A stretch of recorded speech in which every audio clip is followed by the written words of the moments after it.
Dependent राहणं काय असतं हे मला विचारा, कारण ही वेळ माझ्यावर आली आहे.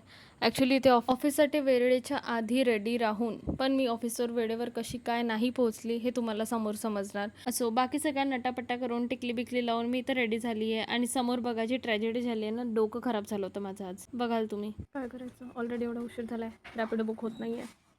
आता कोणाची तरी यायची वाट बघत आहे, त्याच्यानंतर मी ब्रांच जाणार. So hectic. आणि मला वेळेवर पोचायचं होतं आज 9:10च्या आधी. ऑलरेडी ते 8:55 झालं आहे. कशी पोचणार मी?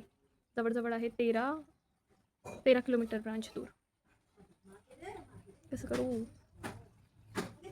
आणि हो, आज माझा भाऊ जर वेळेवर आला नसताना मला खूप जास्त उशीर झाला असता. तो ऑन पॉईंट बरोबर 9:05 आला आणि मी 9:30च्या आधी पूर्ण खतरो की खिलाडी करत करत मी ब्रांचमध्ये पोहोचले. पण एवढा आला होता, पण पाऊस काहीच नाही आला. फक्त थोडासा पाऊस आला, बस तेवढंच. आणि आज माझ्या आतमधला आर्टिस्ट जागा झाला होता आणि मी कितीतरी वर्षानंतर ड्रॉइंग काढते, स्केच काढते. मला आठवत पण नाही आहे मी लास्ट कधी काढलेलं. आणि जसं जसं माझं जे स्केच चालू होतं ना, इतका सुंदर आकार येत होता बाप्पाला आणि ऑलरेडी तो इतका क्यूट आहे.